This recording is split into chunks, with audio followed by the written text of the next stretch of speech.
শ্রীকৃষ্ণের অমৃত বাণী। বিপদ শত্রুদের থেকে নয়, আপনার আশেপাশের লোকেদের থেকেই আসে।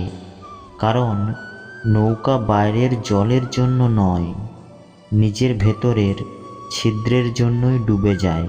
নিজের কর্মকে ভয় করো, ভগবানকে নয়।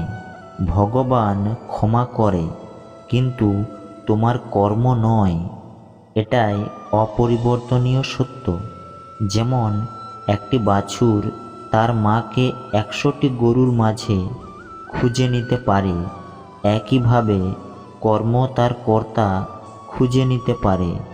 আজ না হলে কাল সে তার কর্তা খুঁজেই নেবে।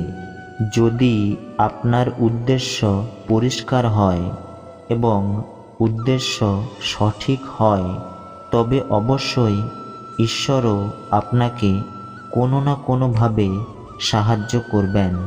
যে ব্যক্তির হৃদয়ে সত্যিকারের মানবতা রয়েছে, তার চিন্তা সর্বদাই থাকবে যে আমি যে যন্ত্রণা ভোগ করেছি তা যেন কেউ ভোগ না করে, আর আমি যে সুখ পেয়েছি তা সবাই যেন পায়।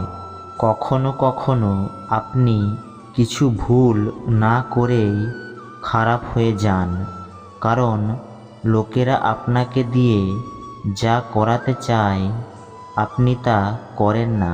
তাই যে জীবনে উদ্যম, লক্ষ্য ও শৃঙ্খলা নেই, তাকে জীবন বলা যায় না, তাকে বলা হয় নষ্ট জীবন।